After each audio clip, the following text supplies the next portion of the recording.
Hi friends, welcome to బోలెడి విషయాల సుజాతో. ఈరోజు మనము బెంగళూరులోని సెంటర్ ఆఫ్ అట్రాక్షన్గా ఉండే లాల్బాగ్లో అయితే ఉన్నాము. ఇక్కడ మొత్తం 4 గేట్స్ ఉన్నాయి. మనం ఫస్ట్ గేట్ నుండి వచ్చాము.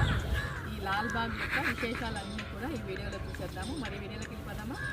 200 సంవత్సరాల పైబడిన చరిత్ర కలిగిన ఈ పురాతన ఉద్యానవనము బెంగళూరులోనే సెంటర్ ఆఫ్ అట్రాక్షన్గా ఉంది. లాల్బాగ్ అంటే రెడ్ గార్డెన్ అని మీనింగ్ అనమాట. లోపలికి ప్రవేశించడానికి ఎంట్రన్స్ ఫీ 25 రూపాయలు. పిల్లలకి ఎటువంటి ఎంట్రన్స్ ఫీజు ఉండదు. ఇక్కడ మీరు చూస్తున్న పక్షుల లాంటి బొమ్మలన్నీ కూడా ఓల్డ్ ట్రీస్తో చేయబడిన ట్రీ కార్వింగ్స్ అనమాట. ఎండిపోయిన చెట్లతోనే చాలా అందంగా చెక్కి ఉన్నారు. ఈ లాల్బాగ్ ఉద్యానవనము ప్రతిరోజు 6 గంటల నుంచి సాయంత్రం 7 గంటల వరకు తెరవబడి ఉంటుంది.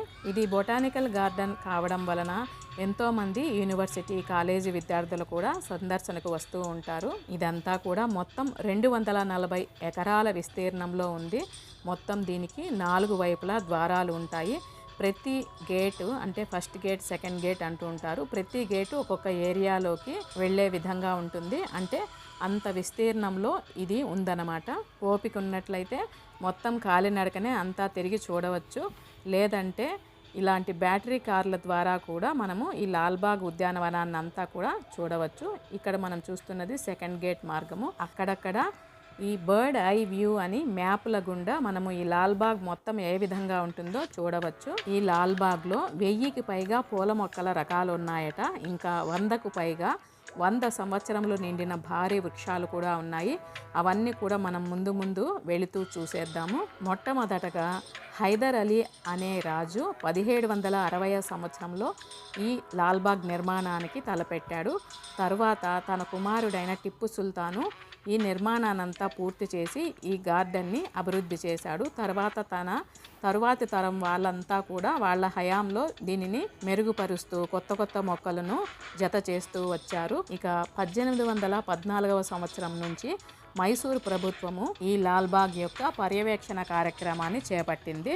ఇక్కడ సుమారు 3000 మిలియన్ సంవత్సరముల క్రితం నాటి ఒక కొండ కూడా ఉంది. లాల్బాగ్లో పనిచేస్తున్న స్టాఫ్ అంతా కూడా ఎప్పటికప్పుడు ఈ ఉద్యానవనాన్ని అంతా కూడా పరిశుభ్రంగా ఉంచుతూ ఉంటారు. మనం ఎక్కడ చూసినా అక్కడక్కడ కొత్త చెట్లను నాటడము, ఇంకా పరిశుభ్రత పాటించడము ఇవన్నీ కూడా జరుగుతూ ఉంటాయి. ఈ లాల్బాగ్ యొక్క పూర్తి వివరాలన్నీ కూడా మనం ఒక గైడ్ సహాయంతో తెలుసుకోవాలనుకున్నట్లయితే బ్యాటరీ కార్ ఎక్కవచ్చు. డ్రైవరే మనకు గైడ్గా సహకరిస్తూ ఉంటారు. కాలినడకనే మొత్తం లాల్బాగ్ అంతా చుట్టి చూడాలంటే ఒక రోజంతా పూర్తిగా పడుతుంది. ఇక్కడ అక్కడక్కడ ఫుడ్ స్టాల్స్ కూడా నిర్వహిస్తూ ఉంటారు. వాటర్ బాటిల్స్, జ్యూసెస్, స్నాక్స్ ఇలాంటివన్నీ కూడా దొరుకుతూ ఉంటాయి.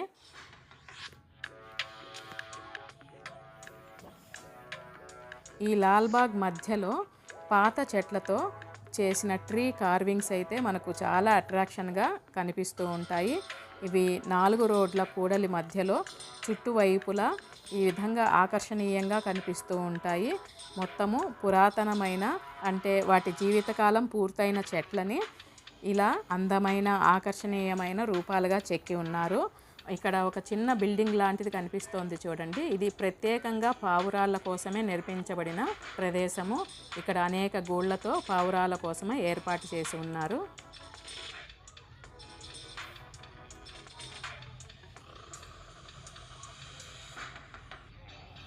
ఇలాంటి బర్డ్ ఐ వ్యూస్ ద్వారా మనము లాల్బాగ్లో ఎక్కడ ఉన్నాము, ఎలా చేరుకోవాలి, ఎక్కడి నుంచి మొదలవ్వాలి అలాంటి విషయాలన్నీ ఈజీగా తెలుసుకోవచ్చు.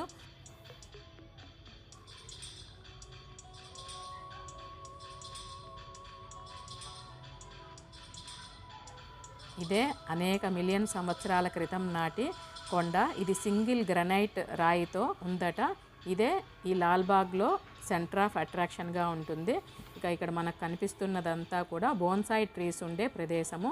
ఇక్కడ నుంచి లోనికి ప్రవేశించినట్లయితే లోపలంతా కూడా బోన్సాయి ట్రీస్ గార్డెన్ ఉంటుందట. కానీ తాత్కాలికంగా ఇప్పుడు మూసివేసి ఉన్నారు. ఇక్కడంతా కొద్దిసేపు తిరిగి ఇక మేము బ్యాటరీ కార్ ఎక్కాలనుకున్నాము. దీన్ని ఎక్కాలనుకునే వాళ్ళు సెకండ్ గేట్ వద్ద టికెట్ కొనుక్కోవచ్చు. పెద్దవారికి ఒక్కొక్కరికి 100 రూపాయలు, పిల్లలకు 50 రూపాయలు.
మనం ప్రయాణిస్తున్న ఈ వెహికల్ డ్రైవరే గైడ్ లాగా మనకు అన్నీ కూడా వివరంగా వివరిస్తూ ప్రతి ఒక్క ప్రదేశాన్ని గురించి విడమరిచి చెబుతూ అక్కడ కొద్దిసేపు నిలిపి వాటి ప్రదేశాలన్నీ చూసి వచ్చేంత వరకు ఓపికగా ఆగి ఉంటారు.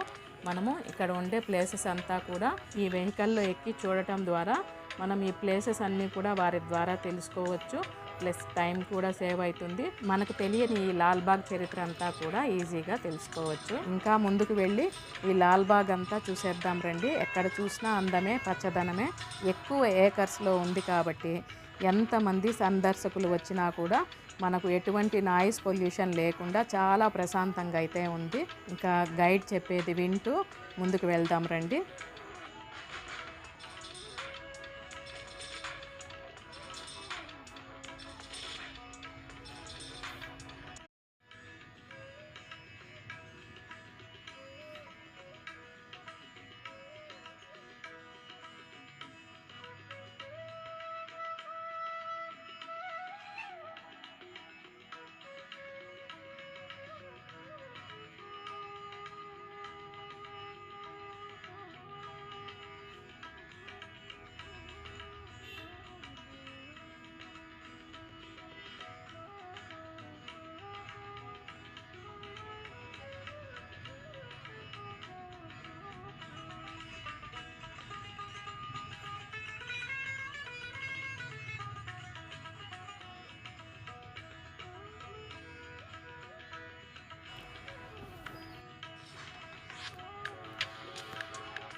bamboo tree, kala bamboo.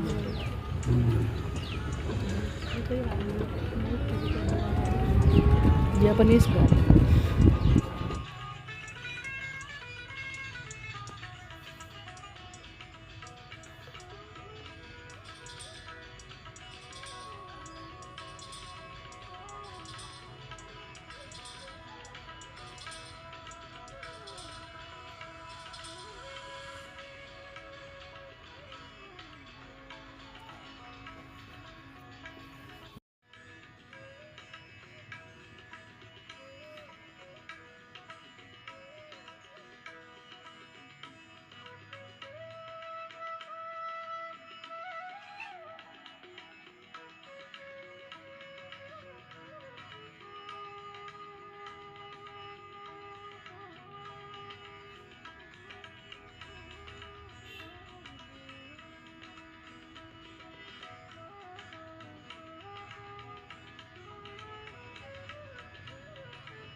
ఇక్కడ మనం చూస్తున్నది నర్సరీ మ్యాన్ కోఆపరేటివ్.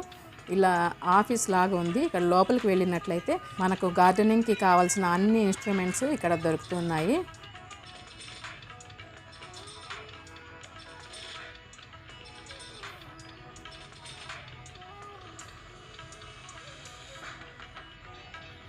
ఇక్కడ నంది స్వయంభూగా వెలిసిందని చెప్తూ ఉన్నారు. ఇదైతే నాకు అప్పుడు ఆ కాలంలో ఆదివాసీలు ఏర్పరచుకున్న విగ్రహాలు నందిగా అనిపిస్తూ ఉంది. ఈ రాతి పైననే విగ్రహాలని చెక్కబడి ఉన్నాయన్నమాట. ఇది చూడ్డానికి చాలా ఇంట్రెస్టింగ్గా కూడా ఉంది. రాతి కొండకి ఆనుకొని పక్కనే ఉంటుందన్నమాట. ఈ రాతి కొండ అంతా కూడా పైనుంచి మనము చూస్తున్నట్లయితే ఈ విధంగా కనిపిస్తుంది. ఈ కొండ స్లోప్గానే ఉంటుంది, మరీ హైట్గా అయితే ఉండదు. మధ్యలో స్టెప్స్ కూడా ఉన్నాయి. పైనుంచి చూసినట్లయితే మనకు లాల్బాగ్ కొద్ది వరకు అయితే క్లియర్గా కనిపిస్తుంది. చాలా పెద్ద పెద్ద చెట్లు ఉన్నాయి కాబట్టి వెనక వైపు అంతా కాకుండా మధ్య భాగం అంతా కూడా బాగా చూడవచ్చు.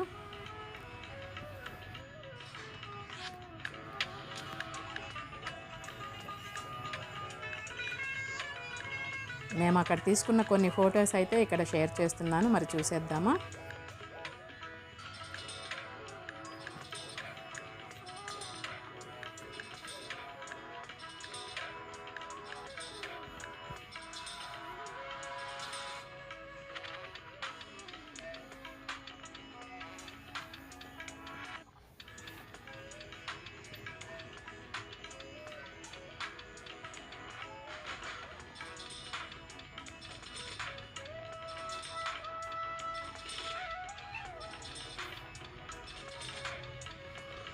ఇదండి ఇవాళ వీడియో. ఈ వీడియో ఎలా అనిపించిందో మీ కామెంట్ ద్వారా తెలియజేయండి. నచ్చితే లైక్ చేయండి, షేర్ చేయండి. కొత్తగా ఎవరైనా చూస్తున్నట్లయితే ప్లీజ్ సబ్స్క్రైబ్ చేయండి. అందరికీ థ్యాంక్ యూ.